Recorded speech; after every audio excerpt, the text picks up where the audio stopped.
Good evening. I'm Barbara Peters. This is The Poison Pen. And once again, for the third time, third book, we are privileged to launch Jack Carr and James Reese in a new thriller. Hi, Jack.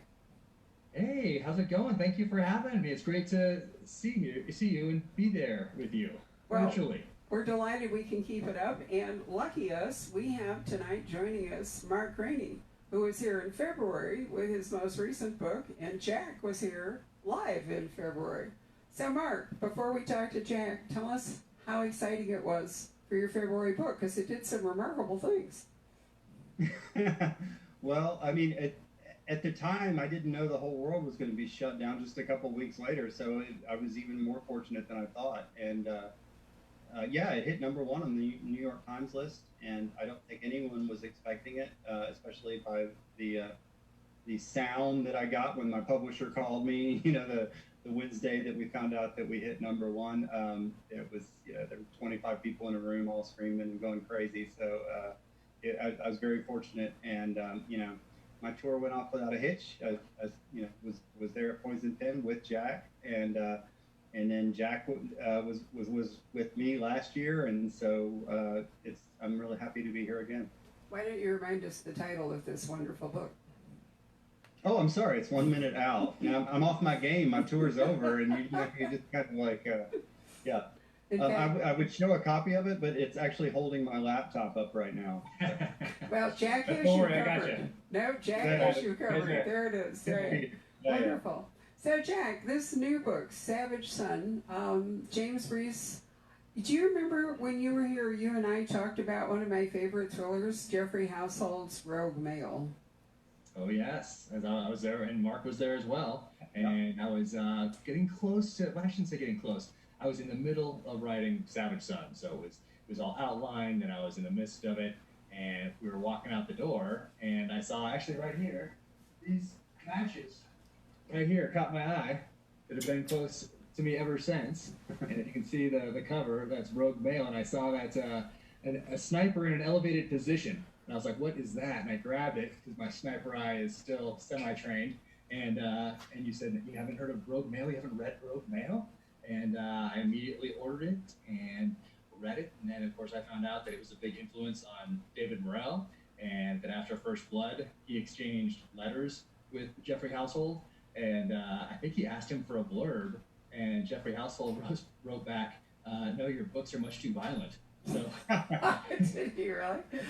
Well, after you read Rogue Male, there's a pretty violent part in there near the end, so it's kind of ironic coming from someone who wrote what he did to tell David Morrell that his books were too violent for a blurb.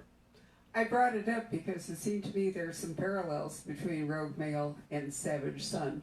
So I'm going to sort of step aside here and let you and Mark talk about Savage Son, and you might tell us why I just made that remark. All right. Well, as you turn that over to Mark, I'll say that I left two, and actually Emily Bessler, my editor, caught two sentences in Savage Son, and she said, "Did you really need to use this word here? This seems a little different." And I said, "Yep, that is a nod to Jeffrey Household and Rogue Male, because this was written in 1939, or I should say published in 1939. World on the brink of war, so the language is from that time period, and anyway, it's a very distinct word." In one of those sentences in particular, that is a nod for those that are students of the genre, that they will recognize if they have read this and understand the history of our genre. So that's for them. That's for the super fan of the genre. It's always nice when a book that you read a long time ago holds up when you look at it again. It doesn't always happen, and like some of the books that I would always cite as being one of my favorite books, I picked up again in the last 10 years. And thought it didn't really hold up, but the ones that do, is super impactful, because you're like, okay, now I know some of like how the sausage is made, and it's as magnificent as ever, and I think that's kind of that's a fun thing. Well, that's why I'm hesitant to revisit some of those books that I have such great memories of reading when I was a kid. So another book that influenced Savage Son is Last of the Breed by Louis L'Amour, but I haven't read it since 1987 or something, whatever the year after it came out, which I think was 1980. It came out in 86, and I think I read it in 87. but I just worried that it's going to lose that magic that I had as a 12-year-old kid or whatever it was back then.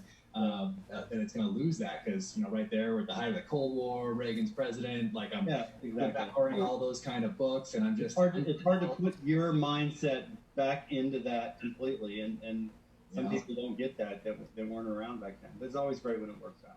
Yeah, I don't know. I'm trying to think if there's one that I've revisited. I mean, I've read Point of Impact a few times by Stephen Hunter, but some of the other ones that, like Brotherhood of the Rose, I've read it twice or three times, but I haven't read it for a while. So so I haven't been back to revisit that one in a while. But I think it's important to read those things through that prism, through that filter of the time in which they were written. Because it'd be so easy for me to recommend one of these books to someone, and then they don't understand. Language and no internet, no cell phones. Why are they looking for a payphone? This doesn't make sense. So I'm hesitant to go back and read my favorites. I'm worried it might lose their magic just because of the time and place in which I read them. Well, Jack and I are friends, so I'm probably gonna do my best to not make this too much of just us, like catching up, like we're sitting there over a couple of drinks. Although I have a drink, but like last year, you, me, and the great Stephen Hunter were together, and that's one of those moments where I'm like, oh my God, I'm in the room with Stephen Hunter. And you and I were at Thriller Fest last year, and James Grady was there, 6 Days the Condor. And it was just sort of this, like, it was kind of hard to think about anything else other than the fact that, like, there you are with James Grady. So tell me about some of the characters or some of the writers, whose books that you've loved, that you've met. I know a couple just because you and I are pals and we've talked about things, but you even do this on social media where you talk about the people that are like really impactful for you, and then when you meet them, it's an honor. You're just honored by the experience. So I think that would be fun for people to hear about. Yeah, people always say don't meet your heroes type thing. You hear that over and over again, but I think that's mostly from either like one person that at the beginning met their hero and had a bad experience and started repeating it over and over again. I don't know, but so far I've had a very good track record as far as meeting those people who I looked up to for so many years, and then having them just exceed expectations. So Stephen Hunter, obviously at the top of that list. I mean, he was so kind to me when for my first book, he blurbed it, and just amazing guy. And then we got to be friends over the last couple of years, and we got to be together there to launch his book also, Game of Snipers last summer, which was amazing. I can't believe we didn't get a picture at dinner. But he's been just exactly. I know, crazy. We're just excited to be there. We totally forgot. We had dinner with Stephen Hunter and Barbara, and then we just walked away from that without a photograph. I know. We're in the moment. What are you gonna do? Exactly. We're living it. That's right. We're living it. And then David Morrell, of course, who created the character Rambo back in 1972 with First Blood, and then I actually read. I was talking to someone about this week, but I read his novelization of Rambo: First Blood Part 2 first. And that was the first thing I read by him. And then I had already seen Rambo: First Blood Part 2 in the theater.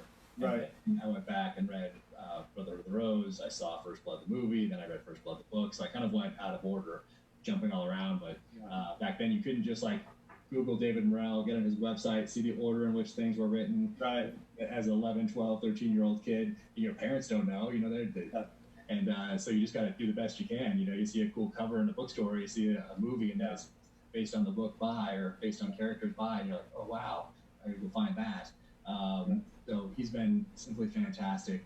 All my Stephen Hunter books are right here. I think I have all Stephen Hunter hardback first edition signed, and David Morrell hardback first edition signed now. And these aren't them; they're packed away. They're all covered in bubble wrap and out of the sun because this room gets just destroyed by the sun. But those two they've been just amazing to me and completely normal. And for years, and they're just totally normal. Did you meet Clyde Kessler? Did I hear that? I did. I wanted to meet him forever, and then I had an event there last spring, and Barbara said, "Come on down." So I went on down, and we hung out in the Carr collection. We got to hang out before the event, before everybody showed up, and so his son Dirk was there, and then we all wore our Docs of Dive watches. So we have a picture of us with our Docs of Dive watches, which his character, of course, wears. So that was just incredible. He was so humble and kind, and every author that I have met has been exactly the opposite of kind of what I was worried about when I left the SEAL teams, because I was leaving this hyper competitive environment, and it's hyper competitive in a positive way. And by that, I mean, you want to always best your buddy so that then he's better the next time. And so you're always raising that bar, always pushing each other so you're better as a team. And for some reason, I'd read some books, some leadership books or business books or whatever as I was getting ready to transition. And I thought, man, in the outside, these guys are going to all keep me at arm's length and look at me as competition that's coming in here. Yeah, dog eat dog or something. Yeah, and it was totally the opposite. Everyone has been so kind and so welcoming and generous. And I mean, you've been incredible, obviously. And I can't thank everybody enough for. You know what it is. It's like, well, it's two things. One is obviously if somebody goes out and buys Jack Carr's new book and it blows them away and they're so awesome, they think it's so awesome, they're not going to just like, wow, I'm going to wait 12 years and then buy another book. No, they're going to be the experience of reading has really, I've loved it. So we all want each other to do well for our own good, but also, and I joke about this all the time, I'm really good friends with Brad Taylor, and we were doing an event once, and a lady was like, I just think it's so great how you guys support each other. And I just was like, we're lonely. I mean, we basically sit by ourselves and write, and then you meet somebody else that's kind of, doing the same thing, and you just kind of like, you sort of enjoy that, the friendships and stuff like that. So, absolutely. It's been incredible. Everybody's been, just so kind to me. But I was that same way growing up, and I just couldn't go on social media and say, hey, does anybody know a book I might like? If I like the Rayman series, is there something that I should look into? Yeah. And you couldn't do that. You just had to, unless you walked to your local bookstore, which is so important, and they knew what you liked, and then they could make some suggestions. But a lot of time, you just didn't know. You kind of stumbled onto these guys on your own. But now you can recommend people. You can say, gotta check out the Gray Man series, or you check out, have you read Mitch Rapp, or what, you can just say these things, and it's easier to find that information these days and point people in the right direction. So, and I love to do that, and I love to talk about books and what I read growing up, what I'm continuing to read now, and who influenced me, and it's my favorite thing to talk about. You're like me. When we're together, we do talk about other, writers that we like, and I always say it's like I love talking about books more than I love talking about my book, because I'll be signing a book and someone will tell me they enjoyed it or whatever, and then they'll talk about, like Nelson DeMille's The Charm School or something like that, and I would just like get so animated. I'd be like, oh my gosh, let's go get a beer and talk about The Charm School. Yeah. No, totally. Like, I know my book. I just finished it, and my mind's already on the next one. Like, I'm good there, but you want to talk about Charm School? Yeah, I remember reading that in the summer of '80, whatever. And man, it's such a classic. And that's why social media. So I wrote a bunch of questions down that I wanted to ask you, and so if I glance down, that's not me checking my watch or anything like that. Just want everyone in the studio audience to know. Awesome. But I think it's it's such a strange time right now. Obviously, you had no idea that your book tour was going to be consist of this. Yeah. At the same time, and I think I told you this in an email a couple of weeks ago, I was like, of all the authors I know, you are positioned so well social media wise or whatever that like you'll make the best of this. And it's I came to Scottsdale to the Poison Pen last year for your event, and they were packed all the way back to the door, and we were far at the other end, and it was a very passionate group of people that were huge fans of your books. And that energy and all that is a fantastic thing. Not at all. That energy directed towards you is not what matters. What matters is like this is a community of people that love the same types of book, and specifically you, but like at the same, they love that type of book, and that's just it's a cool energy to do those sorts of things. And so this year, unfortunately, things couldn't be more topsy-turvy. So I guess I wanted to ask you, and we're going to get into Savage Son. I have multiple copies. I have like a whole show and tell here. I'm going to do about so awesome your stuff. I've got all your swag. I've got it all. Nice. It's on my knee, so if something falls over, I'm going to disappear for a second and pick it up. But anyway, so talk a little bit about like, gosh, what's this like to be an author with a book coming out right now? Because I think people would be interested in that. Yeah, it's crazy, and it's all about adaptation. And just like on the battlefield, we were constantly adapting to the enemy. The enemy was always adapting to us. That's the game, and typically, who can do it faster than the opponent ends up being victorious. So you got to take advantage of emerging opportunities, capitalize on momentum, look for your enemy to make an error or a mistake, and be constantly adapting. And they're doing the same things to you. And for I look at it even without COVID-19, without the current situation. I looked at these different ways that you can engage with an audience even before any of this. I thought, in the books I read growing up, these authors didn't have a way to reach me. That's why I didn't know when David's next book was coming out. I just had to wait. I didn't know it was going to be a year or 2.5 years or something. I had no idea. Yeah, it was always a beautiful thing when they showed up in a bookstore. Yeah, they did see it. Like, oh, great, amazing. But you didn't know there's no countdown timers you could set on Instagram stories. Like, none of that stuff existed. So even before this, as I entered the space, I looked at it, I watched it for about a year, and I saw the things that I liked about social media, the things I didn't like about social media. I saw the way some people would kind of portray themselves or whatever else, and I just took notes. And I thought, okay, this is a good way for me to reach people that authors couldn't do 20, 30 years ago. So as I stepped into the space, that was like my general store. That was like, if I was a small town USA, had a general store, and someone was coming in to ask for directions, or coming in to buy a candy bar or a 6-pack or whatever, like I was going to interact with them in a certain way. That's the same way I try to treat people. That's a storefront right there. So I think that because I stepped into that and I studied it, for whatever reason, it's on a couple of platforms anyway, on Instagram and Twitter, mostly Instagram. That's engage people, and I try to answer everybody, just like I wouldn't ignore someone that walked in my general store and asked me where my candy bar. So same thing, and also same thing. If someone comes in and asks for directions to the interstate or how to get to Walmart, if someone comes on and asks me, hey, I love your book, who should I read next? And I say, well, you try the Gray Man series. So same thing. I interact with people online. I try to anyway, the same way I would if we were face to face. Right. But then with COVID-19 hitting, and we were together right before this hit. I mean, we were at the floor. Literally, we were just sort of like laughing about. We had to Purell after we. It was March 6th or 7th. We were down in Fort Myers together at an event, and it was sort of like everyone was talking about it. And every third or fourth person that comes through the signing line doesn't want to shake hands, and you're like, I get why, but at the same time, it just feels awkward not to greet somebody with a handshake and how the world has changed in a month. Yeah, I mean, it was right there. It was right on the brink. I mean, I thought it was going to get canceled as I was going to the airport, as I was getting on the plane. I thought it was right on the brink. That was probably one of the last events, like group events, festivals. I don't want to interrupt you, but you said something that was really hilarious. We were getting pictures with a couple ladies, and they were talking about the whole thing or whatever, and we were all getting together for a picture. It was like 4 of us, and then like right as they're about to take the picture, you said, "Everybody say coronavirus." Did I? We're all on each other. No, but it's not. But I mean, or form now.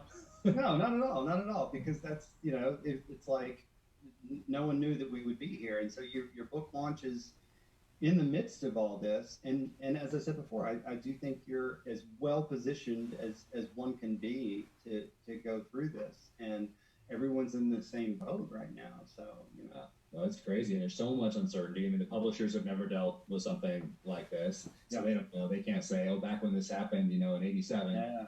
They can't look back on that, and if they go back far enough, then there's no data, and everything was a different world. So it's a lot of uncertainty on their part too. They can't make any projections, or really we can't make any decisions about how best to reach people other than to capitalize on the technologies that are available today that we were already exploring before this. Like then we have that, Barbara has that stuff set up, and that Instagram or that Facebook Live is going, even though, and we kind of forget it's going, except when they turn it on and off. And we're there and we're talking to the audience and we're taking questions and we're having a great time. But it's still using that technology to reach people all around the world that can't. Right, a lot more that are in the room than are in that room at the time. Yeah, so we're already doing it. So now it just kind of forces everybody to go there. Those people that could show up at the store, well, you know what? Now they're going to watch, hopefully, on this Facebook Live.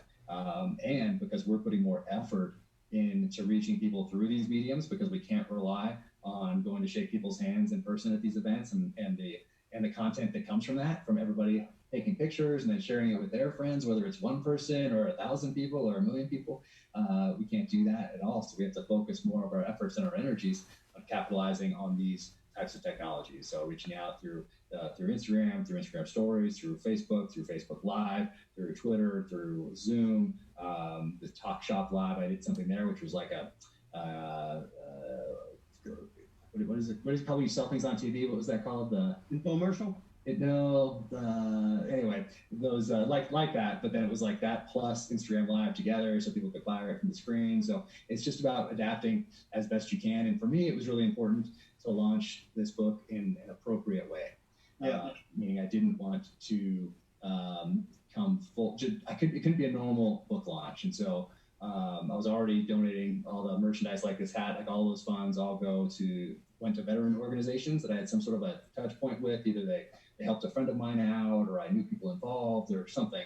So I switched that to all go to the Center for Disaster Philanthropy COVID-19 Response Fund. So it's helping people that are on the front lines fighting this thing, healthcare professionals, doctors, nurses, EMTs, police officers, firefighters that don't have a choice. They can't stay home like we can. They're out there on those front lines. So so I wanted to try to do a little bit of good along the way, and it's small. I can't do a ton right now, but that's what I can do. I can have 100% of that go there, and I can try to help out small businesses, help out independent bookstores by doing book plates that only go to independent bookstores around the country, and trying to get people to go there, because Amazon's going to be fine, but these little independent bookstores that have 0 foot traffic now, they're adapting too.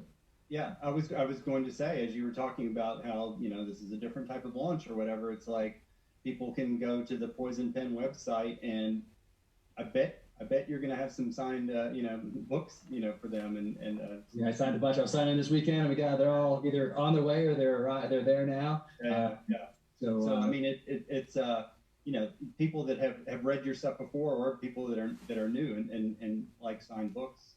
It's an amazing thing to do. So I'm embarrassed that I've been at this for 22 minutes looking at the clock, and I haven't really even gotten into your book. But that's all right. Let's talk pals, and this is exactly the conversation we would be having if we thought we would be in Scottsdale tonight, and we go out dinner and wine with Barbara, and then we'd go back to the Valley Hollow and have a drink and probably say all the same things that we're having now. But all right, so let me do my little show and tell here. So I got this is the ARC, the Advanced Reader copy of Savage Son. And I personally like books that are kind of beat up, because I took this book with me down to Mexico back when you could travel and go places. And read this in Mexico, or read 80% of it in Mexico, finished it the day after I got home. I always hate saying this is your best book, because what if I say it again next year? And it just sounds like a trope or whatever. Unquestionably, this is your best book of the 3. They are all great. Moving along with my, sorry, I got in the middle of my, so this is, you sent me the hardback, which was very, very kind of you to do. Of course. And for those who don't know, and many of you might know, Jack sends a few hardbacks out, and the really cool people, and in not many ways in my life do I get to be one of the cool people, so I'm going to take advantage of it when I am. Jack sends it out with this amazing box with all this swag, all this information about the weapons in the books, and I don't know, I love this. I opened this like, what is this? And I was like, wait, he already sent me a book, and that was the ARC, and I was like, oh, he sent me the hardback, that's cool. And it was signed, and then you have coasters with firearms on it, you have everything. So you know what? These are going to show up on eBay. They're going to be worth a ton. But if I had one, I wouldn't sell it now. I'd wait till I would wait till you hold on to it. Yeah, exactly. Well, I thought about when you get an iPhone. Like my iPhone doesn't just come in an envelope, envelope. Like it's an experience when I get that. I open it up, and it's a cool experience, and that's part of their deal. So let's do that with these books and try to make it an experience for people, and grow the readership, and see how it goes. So here's the hardback to Savage. It is your best book. It's funny because when I was thinking about what I was going to say about it, I thought, well, gosh, I can't differentiate from the earlier books because I felt this about the first book, but I just feel it more now. It's it is your books are very geopolitical and timely, and they have that 40,000-foot view of what's going on in the world, but they're also intensely personal. And you're on book 3 now, and it annoys the crap out of me because it was my 5th book of my Gray Man series before I really like honed in on the personal being what like makes the story, like drives the story for me writing it and the readers. Terminalist couldn't be a more personal story. Your hero James Reese is he's not an everyman. He's a very unique individual. He's very he has an amazing skill set and all this other stuff. So the danger as a writer is to write a superhero, even if you're not writing a superhero novel, right? And from the get-go, from the terminal list, as soon as I was reading the terminal list and I recognized what the hook was, I was like, oh my gosh, this guy is like touched on a way to make this super personal, super relatable to anybody that reads it. Not everybody who reads your books, and this might surprise you, is a Navy SEAL. But everyone, there's a humanity in the books, which is super important. So I felt that from the terminal list. I felt that in True Believer for sure. But in Savage Son, it almost feels like the personal is more important than anything else. And it is intensely personal story. And it's just really riveting because you build the story up with all the geopolitical stuff that you need to, and then you get into the mind of James Reese and what he's going through. So I guess my question, if there's a question, maybe I just want to talk about it for a minute, but if there's a question, it would be sort of like, what did you, what drives, who is James Reese? What drives him as a person So right from the get-go, I knew that I wanted somebody who was relatable, who was a good guy that you'd want to sit down and have a beer with, because I'm spending my time with it. I'm spending in that first one like 18 months or however long. Like I'm spending all that time with this person. Like I don't want to spend time with, just like in real life, I don't want to spend time with people I don't like. So I want to identify with them and like his character. I'm going to be investing a lot of myself. My family's sacrificing because I'm spending time in this. I'm going all in. So I have to like this person. And so that way from the get-go, I knew I wanted someone that you would want to sit down and have a drink with, but who could also flip that switch and get it done. Not just someone that stumbled in things and discovered some maybe along the way that he can figure this out. No, he has the background, he has the training, he has everything, and he thinks he's dying. So I needed to take everything from him. And I think maybe why Savage Son feels relatable as well, because now he's learned to live again. He's found that next mission in life in the second novel, but now he's really learning to live, and now he's deciding what he's going to do with the rest of his life. Everybody does that. Everybody makes transitions. Everybody comes to that next stage where maybe they take a breath for a second and evaluate what they've done in the past, and then think about how they're going to apply that going forward. So everybody can relate to that because we're all on these journeys. So that part of the stories, of all these stories, I think is relatable because very few people are Navy SEALs, right? But everybody's on a journey. Everybody's going to get knocked down. Everyone's going to face adversity. Most everybody's going to face some sort of a crucible at some point in their life. So all these things are woven into each and every story. But I think Savage Son is more optimistic in that approach, which maybe is why it resonates.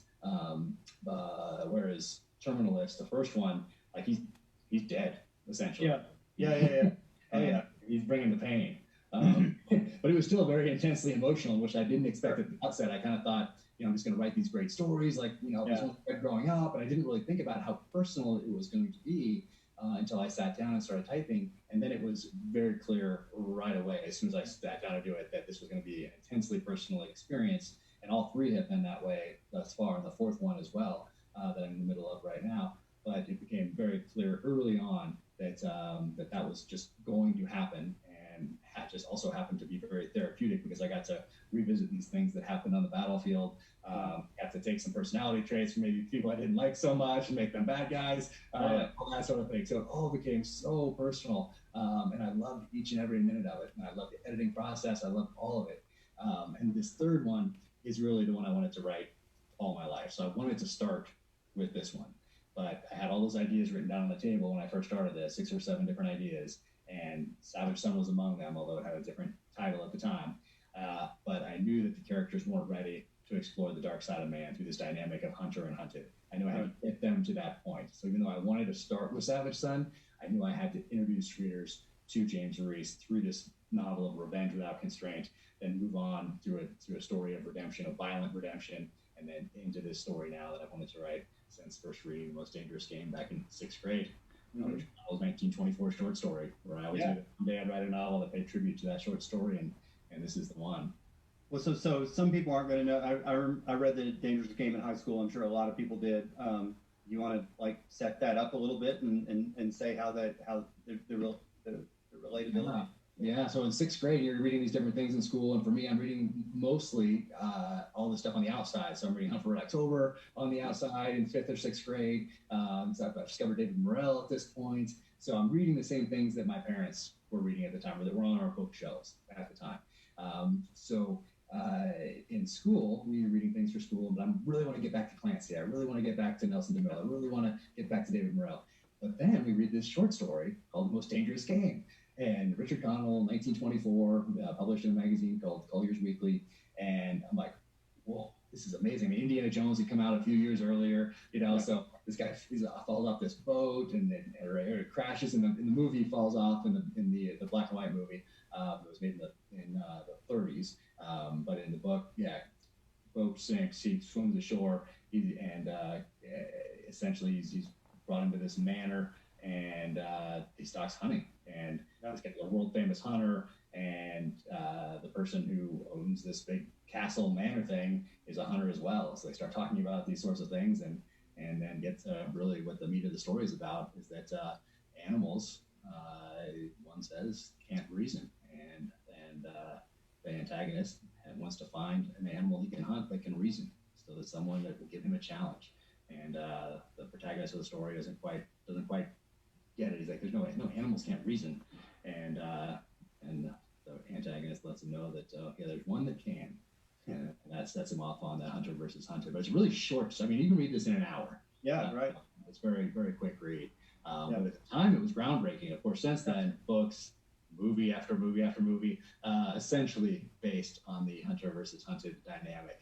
Yeah. So anyway, back in 6th grade, I loved it. I said, I can't believe they're allowing us to read this. This is amazing. The end, the duel that they can leave up to the reader's imagination. And hopefully, I don't think it's a spoiler if it was written in 1924, but that's how it goes.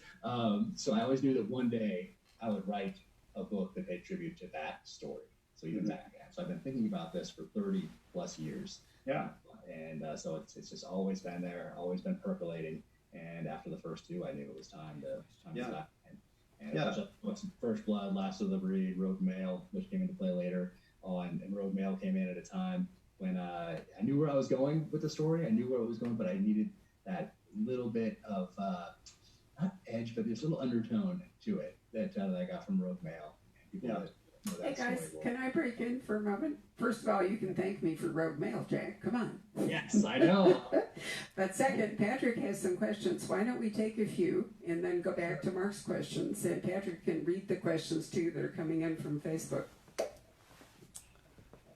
Okay, this question is for Jack. It says, could you share how Chris Pratt got involved for the TV adaptation of The Terminal List?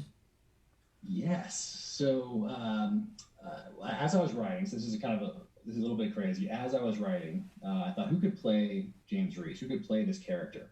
And like I said earlier, I wanted someone who was likable, but that had this skill set. And I thought, you know what? Remember in the 80s when Tom Hanks played in all these comedies, the Burbs and Joe versus the Volcano and Dragnet and all these things. But then you take a risk with Philadelphia in the early 90s. And since then, he could write his own ticket because he risks everything on that role in Philadelphia. And it was a complete change for him. So I was thinking, who's that person right now that's likable? Because that's so important. Really hasn't done this sort of thing yet. And Chris Pratt was the person that came to mind. He was just in Parks and Rec at the time. And right before the first book came out, a friend from the SEAL teams called me and said, hey, I've been talking to you for a while. How's it going? And we got talking for a little bit. And he said, hey, I always wanted to call you and thank you for what you did in the SEAL teams for me. And all I did was really introduce him to some people on the outside. He was going to be fine on his own. Didn't need any of my help. But he said, hey, I always wanted to thank you. And I heard you have a book coming out. And I said, yeah, I got a book coming out. They have these galley copy things that are like early editions I can send you. And he said, that'd be great, but I really want to give one to a friend of mine. And I was like, who's that? And he said, Chris Pratt. So that's how it happened. He gave it to Chris. Chris read it, loved it. Next thing you know, he's optioned it. So I think that's all I'm allowed to say. The rest I'm sworn to secrecy right now. So hopefully in the next couple months they'll let out a little more. But that's how that came about. Okay, this is actually a good question for both of you. You talk about the community of writers and how supportive you are of each other. Do you guys ever talk shop with each other before, and kind of bounce ideas of your work in progress off of each other? Not work in progress, really, more generally. And I'm still fairly new to this. I'm the new guy, so Mark, please jump in.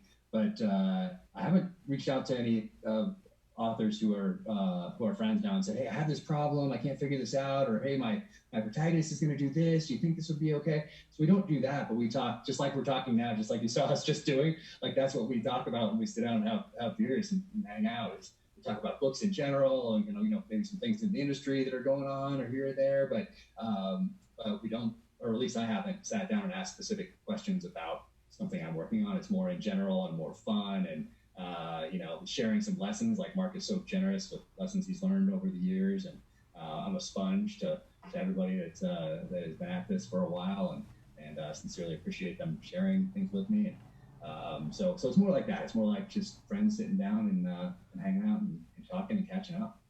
Well, Jack, you need to find that other author that you can whine to when you whine. Because I have one, my buddy Josh Hood. He's the guy I call. I'll whine to him about some business thing or some part of the story, and I'm like, this ending feels like it's phoned in, and it's just like, I'm trying my hardest and I can't come up with it, and then we'll bounce stuff off against each other. And so, if you ever want to come to me and whine, it's like, thank you. But definitely, I'll be texting you after this in the middle of the floor. But definitely on the business end of it, it's I'm sure you would agree with me on this. Just like talking to Barbara, you learn more. And we did a little warm up for this just to make sure all the technology worked. And Barbara was telling a story about, and I don't remember the original story, and I'm going to make up something completely fanciful. And she's like, this author had all their pages printed upside down, and the whole thing was screwed up. It just like drops these little bombs about the industry, and you're like, whoa. It's like we don't hear that on a normal day. So yeah, I mean, we do talk to each other mostly about the business or touring or things of that nature, and less about the depths. Like you spend so much time in stories, you don't necessarily want to just like have dinner with somebody and have them tell you the whole plot to their next book. You're just kind of like, oh my god. That's what happens when you're at a That's not happened to me yet. I could intervene and say that the critical part of your appearances at the Poison Pen is actually dinner. Yeah. We do That's have. what I'm missing most about this tour, actually, is that being able to go to dinner with you guys. It's so much fun. It is fun. Patrick, do you have another question? Then we'll go back to Mark. Sure. Yeah. A question for Mark about Tom Clancy. Were you able to meet Mr. Clancy before he passed away? I did. I met Tom up in Baltimore at his house, and then we corresponded via email and stuff after that. It's so funny. Jack was talking earlier about maybe people say don't meet your heroes and that sort of stuff, and I've met thousands of people now who've met, around hundreds of people who've met Tom Clancy, and you never know what they're going to say, because some people would say he was kind of like a curmudgeon, and some people would say he was just so giving and so open. And so somebody would say, oh, I met Tom Clancy, and I'd always be like, how'd that go? It's a crapshoot.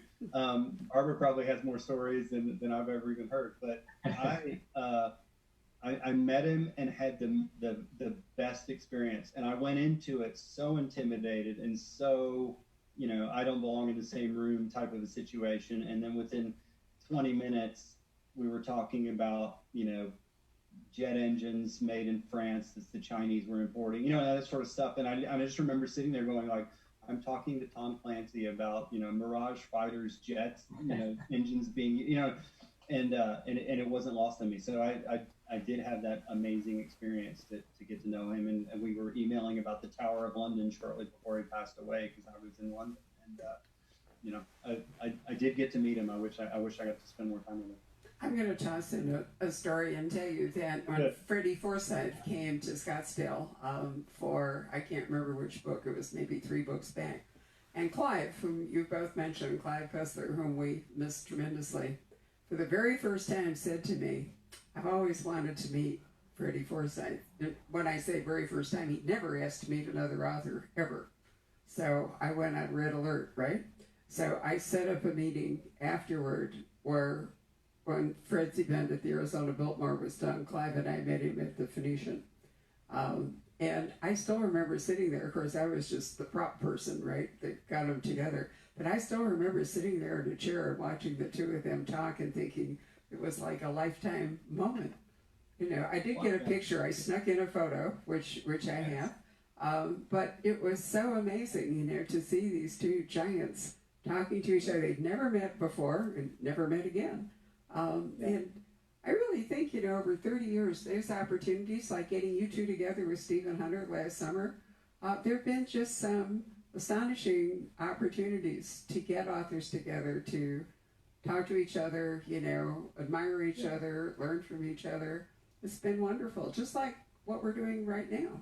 So, Mark, I'd like to ask Jack a question, which is, why did you pick Russia? Why did you pick the Kamchatka territory to have the final stages of the hunt in this book? That's not giving anything away, but it's a remarkable geography. Right. For a few reasons. One is because I didn't want to go back to something I already visited.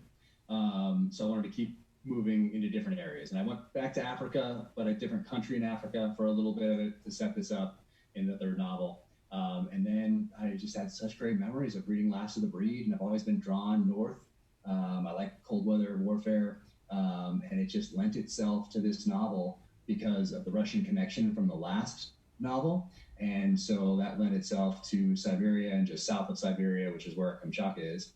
And I wanted to go there, and I did. So I went there for some research this summer, and I wanted to see what the soil was like, what they call the taiga, which is their tundra, see what the animals were like, to see how they lived in the backcountry. Wanted to ask them all sorts of questions. And when I went to Africa to do research for the second novel and for part of this third one, everyone was so open. Everyone wanted to talk to me, tell me their story of their country and about Chinese influence as far as mining operations, legal and illegal, how meat poaching plays into that to pay the people that are working in these mines, how it affects the environment, rhino poaching, all these different things.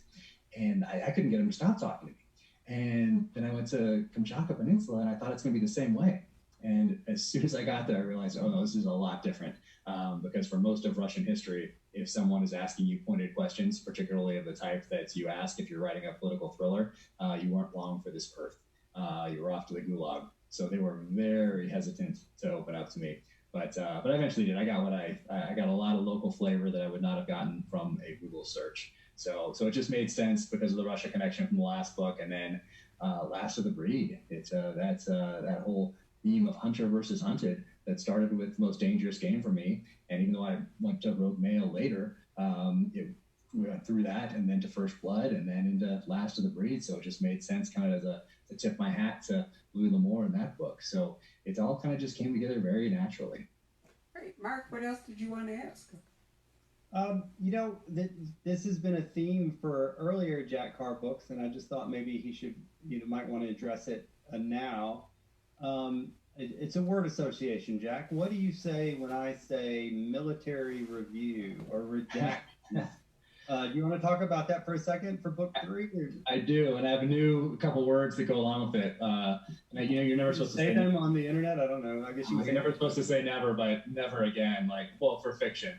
Oh my gosh, it has just been, trying to do the right thing and turn these books in and have them reviewed just because of my past clearances, even though I don't really know anything secret. That's the actual secret, is that SEALs and special operations guys at my level, we don't know anything secret. All we're doing is kicking doors in the middle of the night, which every big city SWAT team until coronavirus was doing every single night in this country since the late 60s on. So we're just doing them in places like Baghdad and Kabul and Ramadi and places like that. So I don't really know anything secret. It's just like what every big city police department's doing every single night. Yeah. But I still wanted to, honor my clearances and make sure I was doing everything right. And they said they'll get back to you in 30 days. And first book was 45, which I thought was pretty good for a government bureaucracy. But that second one, in True Believer, that took 7 months to get back. When I was expecting, 30 days is what they say. So I was like, okay, 2 or 3 months, we can work with. But 7 was not, you can't work with that. So I did it again for this one, and it barely made it back. And they redacted things in here that I've known since the 6th grade, since I was reading these. And that is on Navy recruiting commercials and at the UDT SEAL Museum. Like, they took out some things about the SEAL delivery vehicle. And you can go and look at it and look at the plaque, and they took out. Anyway, it's ridiculous. Yeah. So, so it's been quite the ordeal. But I did black out, the redactions here in Savage Son, just like I did with the first 2. And the appeal letter, I wish I could publish my attorney's appeal letter, because it's so classic. It's like, look at your like the U.S. Navy website homepage, and you'll see a picture of this thing that is actually linked to a place, right? And it's absolutely ridiculous. So I don't think I can continue to do one book a year and be held hostage by this review process that they can't hold up their end of the bargain another 30 days. So that's kind of where I am on it now. Plus, I'm so far removed from it, don't know anything secret. Right, and you've done it. You've done your due diligence and then some to get this far in your career. You haven't blown anything. You haven't blown any secrets wide open yet. No, I don't really know anything. But so it's funny, that's where that stands. And I'll publish the paperback of Savage Son with whatever we win on appeal, which should be everything. I can't imagine, because every single word that's redacted in Savage Son is tied to a publicly available government document, a publicly available government website. And same thing with True Believer. So I published that paperback with those redactions unredacted that we won. And it was, my attorneys really did it. It's the whole thing together. But 37 of the 54. So 37 of those 54 are unredacted in that paperback. And I'll do the same thing with Savage Son. So we'll see. It should win all of them on appeal, but it's the federal government, just like with True Believer. That's just how it goes. But I hate being on that leash, and I'm about to cut it. Yeah. Okay. Well, Barbara, I have another question. If you want me to go ahead. Sure, go ahead, and then Patrick has a few more before we finish. Okay. Yeah. So a friend on Twitter named Jesse said, and I like this question. What has been because I like this question because I think you'll like answering it. What has been your favorite part of Reese's story, James Reese, your hero, so far, that has directly translated from your real life experiences? In other words, what is it about something he does or something that's happened to him or anything that comes right out of your life? And I thought you might have some thoughts about that. Well, there's those subtleties in there, like the way he likes his coffee with honey and cream, which is typically not how protagonists in the genre like their coffee. It's how I like mine. So people in the SEAL teams made fun of me for liking my coffee with a little spruced up a little bit. He like his Land Cruisers, like I like my Land Cruisers. So I tried to personalize him a little bit just through my past experience. But something that directly translates over is something that I passed on to my guys after it happened. And it's one of the shots I didn't take in combat.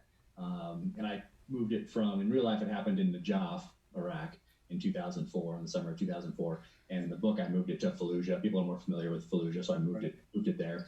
And I combined 2 different events from Najaf that summer and combined them into one for this part of the book. But essentially, the rules of engagement were that the Jaish al-Mahdi militia owned that whole city of Najaf, Iraq, and they were holding it. The military had given them a couple weeks to get out of there, and the commander's interpretation of the rules of the rules of engagement were that we were to go in and everybody was a bad guy. So my sniper team in there with 2-7 cavalry, and we have Bradleys and Abrams, and we have airstrikes coming in from fast movers, from AC-130s, helicopters, like the whole thing, like crazy. And in the middle of that, I was about to go across this street, and I see this guy riding a bike, like a beach cruiser, like you get in any like beach town in the United States, and he's just like in the middle of the street going away from the action. But he's all dressed in black, and the Jay Shamati militia were, not all of them, but a lot of them were dressed like that. And he was just kind of going away, and I had my finger on the trigger. It was off safe, and he was in my sights, and I just put it on safe and checked out my weapon and hit my embittered radio and called back and said we had some people that were blocking forces that he was heading towards. And I said, hey, you got a guy on a bike kind of just moseying down the street, and he's coming your way. And I said, roger that. So I feel good. I sleep well knowing that I didn't take that shot. If it was chaos, you would have, nothing, no one would even, whatever. But I feel good that I didn't do that. So I pass that along to my guys since, especially if they're new guys and or they haven't gone and seen combat yet, gone down range. I pass that along as it's an important shot for me. This one I didn't take. So that's so a lot of these personal things make their way into the stories, and that's probably the most significant one I'd say that I wove in there in a fictional sense. Patrick? Okay, here's a question. It says, Jack, I presume you will be continuing with the James Reese series for a while, but have you had any thoughts about writing on other characters or a spin-off series? I haven't put too much thought into that yet because I'm so focused on the fourth novel. All those ideas that I talked about writing down initially, those 5, 6, 7, 8 different ideas, those are becoming the next novels. So I toy with it in the back of my head a little bit, but I have not taken a breath and devoted any time to actually writing anything out, thinking anything through seriously on that front. So no, but it's always a possibility. And I might explore it further down the line. But for now, I'm still interested in these characters. I want to know where they're going to go. I want to know the relationships and how they're going to move forward or not. And I want to keep exploring that. And if I'm interested in it, then I think the readers will be too. Here's a kind of a writerly question for both of you. Mark, you recently explored a first-person point of view, and we've had a couple of comments on that. And can you talk about the challenges of writing in third person and first person? And Jack, have you considered writing in first person at all? I guess I'll start briefly. It felt right for the book that I was writing, just because I really wanted the reader to hear my character's thoughts, and my character was not with someone to play off of in the dialogue for parts of the story that were important. I'd always wanted to write a first-person novel. Lee Child wrote, multiple Jack Reacher novels are in first person. Brad Taylor, one of my best friends, he writes in first person. It's a first third. So if you do a straight first-person novel, then the whole book is through the eyes of one character, and that's a little limiting, I think. And so it's when in my last book, 1 Minute Out, if you're in the first person. If you're in the hero's point of view, then you're in the first person. Otherwise, it's in the third person. And generally, it was well received. I mean, there's some people that, oh my gosh, they hate it because it's different than what I've done before. But I felt it was the right thing to do for the story, and I'm comfortable with the decision. And it made number 1 on the New York Times list. Yeah, and it seemed like it did all right. Yeah, so that's pretty good. Nelson DeMille has done it before.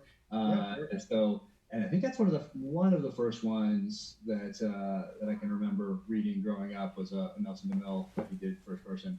So I toyed with it just because of that essentially early on.